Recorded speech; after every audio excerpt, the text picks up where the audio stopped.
तो ये बड़ा आइडियल सा टेबल है। अगर हम इसमें देखें तो ओ नेगेटिव ब्लड ग्रुप जो है ना, यहाँ पे आप देखें कि यहाँ पे ये रेसिपिएंट है, मीन जिसको जो रिसीव कर सकता है। तो ये इस लाइन में ये डोनर्स हैं कि जो डोनेट कर सकते हैं। अब सपोज करें अगर रेसिपिएंट की बात की जाए तो ओ नेगेटिव ब्लड ग्रुप जो है वो सिर्फ उसको डोनेट करने वाला ब्लड ग्रुप सिर्फ ओ नेगेटिव ही है। इसके पीछे रीजन ये है कि ओ नेगेटिव में आरएच फैक्टर नहीं होता, तो इसी वजह से कोई इसको पॉजिटिव वाला ब्लड तो वैसे ही नहीं दे सकता और एंटीजन वाला ब्लड इसे नहीं लग सकता।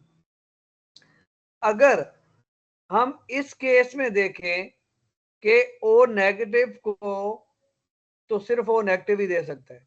अगर same type of blood group है तो पॉजिटिव वाला जो है वो नेगेटिव वाले का ब्लड ग्रुप ले सकता है। जैसा कि ओ पॉजिटिव ओ नेगेटिव का ब्लड ग्रुप ले सकता है ओ पॉजिटिव का, बाकी किसी ब्लड ग्रुप का ये नहीं ब्लड ग्रुप ले सकते। सिमिलरली अगर ए नेगेटिव की बात की जाए तो ओ नेगेटिव जो है वो ए नेगेटिव को दे सकता है। अच्छा, एक बात नोट कर लें कि ओ नेगेटिव में ना आरएच फैक्टर है और ना कोई एंटीबॉडीज है, ना कोई एंटीजेंस है। तो यहाँ पे आप देखें कि ओ नेगेटिव सबके लिए यूनिवर्सल डोनर है, और यहाँ पे ए बी पॉजिटिव में क्योंकि कोई एंटीबॉडीज नहीं है और आरएच फैक्टर मौजूद है, तो ये सब ब्लड ग्रुप जो है वो ए बी पॉजिटिव को डोनेट कर सकते हैं। A B positive universal donor है, यूनिवर्सल रिसिपिएंट है, और ओ जो है वो यूनिवर्सल नेगेटिव यूनिवर्सल डोनर है। इसके बाद हम जो है ये जहां से थोड़ा सा कंटिन्यू करेंगे कि जो हमने लास्ट टाइम जिस जगह पे छोड़ा था कि ये स्टूडेंट्स जो आरएच ब्लड ग्रुप सिस्टम है उसमें 3 तरह की एलील्स इन्वॉल्व हैं। जिस तरह एबीओ में एक बंदे में एट अ टाइम जो है ना वो जीन एक ही थी, लेकिन उनकी 3 डिफरेंट अलील थी और हर बंदे में कम से कम 2 अलील थी। लेकिन यहाँ पे 3 डिफरेंट अलील्स इन्वॉल्व हैं जो डिटरमाइन करती हैं आरएच फैक्टर को। इनमें सबसे जो अहम अलील है वो है डी। अब डी अलील जो है जीन जो है इसकी 2 फॉर्म है, एक डी कैपिटल एक डी स्मॉल। अब डी जो है वो डोमिनेंट है डी स्मॉल के ऊपर। अगर एक बंदे के पास जीनोटाइप में अगर दोनों डी कैपिटल हो या वो हीटरोजाइगस में हो तो वो आरएच फैक्टर बना सकता है और उसका ब्लड ग्रुप पॉजिटिव होगा।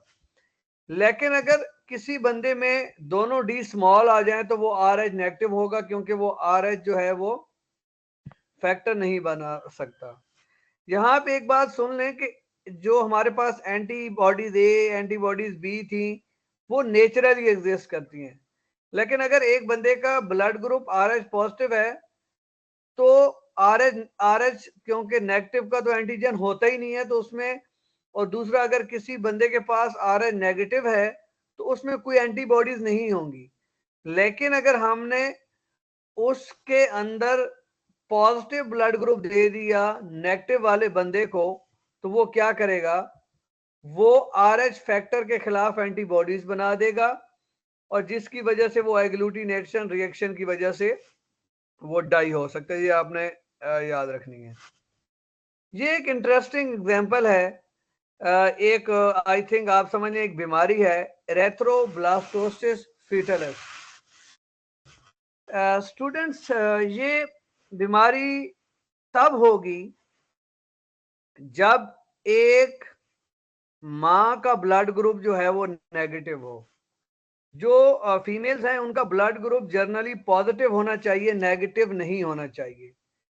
नेगेटिव होने की वजह से एक मसला आ सकता है, उसको ये वाली बीमारी कहते हैं। अब ये नाम शो कर रहा है एरेथ्रोसाइट से आगे, मीन रेड ब्लड सेल्स का इशू होगा। मैं ओवरऑल इस कहानी की पिक्चर अगर बताऊं तो इसमें होगा यूं कि अगर एक मदर जो है वो ब्लड ग्रुप उसका नेगेटिव है और उसका बेबी हो जाता है जिसका ब्लड ग्रुप पॉजिटिव है, अब आपको पता है पॉजिटिव वाला ब्लड ग्रुप नेगेटिव को नहीं लग सकता, लेकिन नेगेटिव वाला पॉजिटिव को लग सकता है, क्योंकि पॉजिटिव वाले में तो एंटीजन होंगे जो नेगेटिव वाले के इम्यून सिस्टम को स्टिमुलेट करके एंटी आरएच बॉडीज प्रोड्यूस करवाएंगे। ये कंसेप्ट है। अगर बर्थ के दौरान या किसी भी वजह से बेबी का ब्लड मां की तरफ चला गया, तो मां जो है क्योंकि नेगेटिव है, तो वो पॉजिटिव ब्लड ग्रुप के जो है वो एंटीबॉडीज बना देगी, जिसकी वजह से अगर वो एंटीबॉडीज प्लेसेंटा के थ्रू बेबी में आ गई, याद रखें बेबी पॉजिटिव था, तो वो जो एंटीबॉडीज हैं उसके पॉजिटिव ब्लड को डिस्ट्रॉय करना शुरू कर देंगी, जिसकी वजह से उसका जो स्प्लीन और लिवर वो फूल जाएगा। अगर आपको याद हो तो हाँ, ये 9th में बताया गया था कि जो फीटस होता है, जो छोटा बच्चा होता है, उसमें ब्लड सेल जो है रेड ब्लड सेल, वो लिवर और स्प्लीन में बनते हैं। ब्लड सेल्स की कमी को पूरा करने के लिए लिवर और स्प्लीन इतना काम करेंगे कि वो फूल जाएंगे।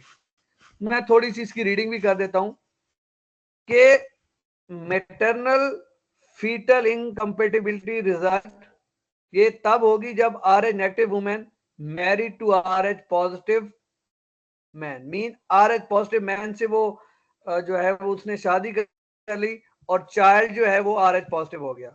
अब क्या हो गया, अगर मैं DD RH पॉजिटिव बनाती है, और अगर all of spring D capital D small भी हो तो फिर भी RH पॉजिटिव होगी।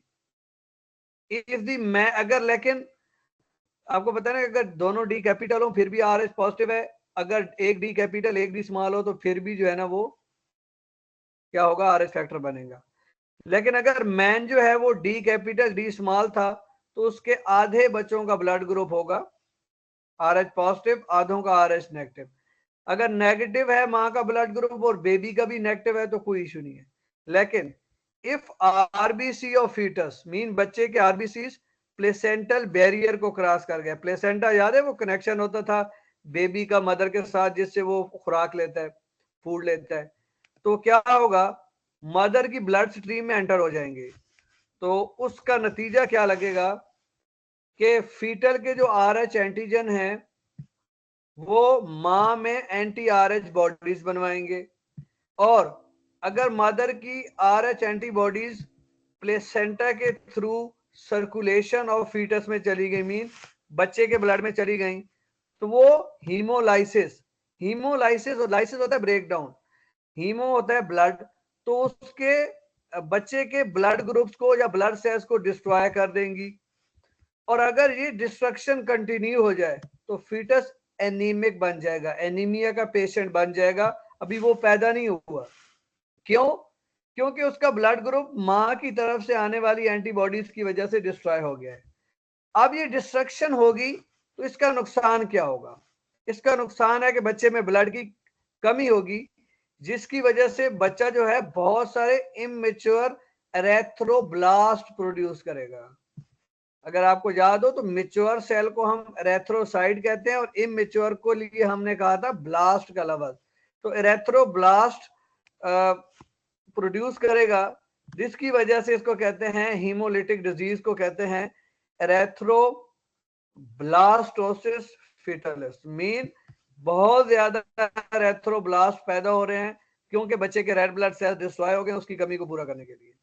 अगर यही सूरत हाल जारी रही तो बच्चा या तो एबॉर्शन हो सकती है या मुर्दा बच्चा पैदा होगा। अगर प्रेगनेंसी मीन किसी भी तरीके से अगर मेंटेन भी रह जाए तो बच्चे का, मैंने जिस तरह बताया कि लिवर और स्प्लीन जो है वो स्वेल कर जाएंगी क्योंकि यही रेड ब्लड सेल्स बना रहे होते हैं। और दूसरी बात कि आपको याद होगा चैप्टर नंबर होम्योस्टेसिस में कि आरबीसी की ब्रेकडाउन से बिलीरुबिन पैदा होती है और वो अकोमुलेट हो जाएगी, और बिलीरुबिन जो है वो ब्रेन सेल्स को डैमेज करेगी, स्किन का कलर चेंज करेगी और आंखों को येलो कर देगी। इसी का नाम, अगर बेबी की स्टिल बर्थ या उसकी अबॉर्शन नहीं हुई, अलाइव है, तो उसमें क्या होगा कि उसको शदीद लेवल का एनीमिया होगा और उसको जॉन्डिस भी होगा। तो क्या होगा कि ऐसे बेबी, इसका इलाज क्या होगा कि immediately replace RH blood free of anti RH bodies. Mean इसके ब्लड को अंदर से जो एंटीबॉडीज चली गई हैं उनको हमने वो रिमूव करनी पड़ेगी। तो अगली बात यह है कि फर्स्ट इनकम्पैटिबल प्रेगनेंसी में फ्यू एंटीजन क्रॉस, अगर पहली प्रेगनेंसी है और कुछ एंटीजन चले गए हैं तो वो उससे कोई मसला नहीं होगा। मिसाल के तौर पे ये इन्होंने लिखा है कि अगर प्लेसेंटा डिटैच होता है तो क्या होता है कि फीटल सेल्स उस दौरान भी मदर में एंटर हो जाते हैं कि जब प्लेसेंटा ब्रेक होता है। लेकिन अगर वो कहते हैं पहली प्रेगनेंसी में इशू नहीं होगा, और अगर माँ में ये एंटीबॉडीज मौजूद रही, इतना अरसा मौजूद रही, तो नेक्स्ट प्रेगनेंसी में जो है ना वो इशू हो सकता है। तो इसको अवॉइड करने के लिए माँ को जो है हम एंटी इंजेक्शन देंगे किसका, आरएच सीरम ड्यूरिंग जो है ना वो बर्थ के दौरान, ताकि जो आरएच एंटीबॉडीज हैं वो डिस्ट्रॉय हो जाए और नेक्स्ट प्रेगनेंसी में इशू ना हो। और दूसरी बात कि कभी कभी ये होता है कि बच्चे का ब्लड ग्रुप तो चला गया, सपोज करें बच्चे का ब्लड था ए पॉजिटिव, तो माँ का ब्लड ग्रुप कुछ भी है, मीन सपोज करें माँ का बी है, तो ऑलरेडी उसमें जो है ना वो एंटी ए और एंटी बी बॉडीज मौजूद होंगी, तो सर्टन केसेस में ये प्रॉब्लम होता ही नहीं है। मीन माँ की एंटीबॉडीज बेबी के ब्लड सेल्स को उधर ही डिस्ट्रॉय कर देंगी, तो वो इशू नहीं होगा। लेकिन इशू क्रिएट भी हो सकता है। इशू हो ना हो, ये बोर्ड में अहम तरीन जो है ना वो क्वेश्चन है, तो आपको ये क्लियर करना पड़ेगा।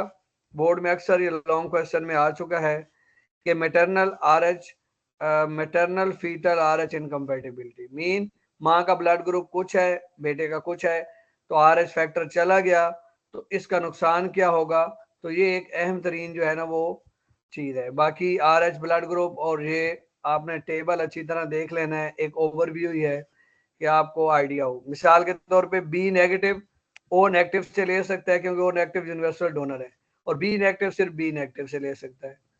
लेकिन जो नेगेटिव वाला ब्लड ग्रुप है वो पॉजिटिव को दिया जा सकता है, आप यहां देख रहे हैं। लेकिन पॉजिटिव वाला ब्लड ग्रुप नेगेटिव वाले ब्लड ग्रुप को नहीं दिया जा सकता आरएच फैक्टर के मसले की वजह से। ओके, अल्लाह हाफिज।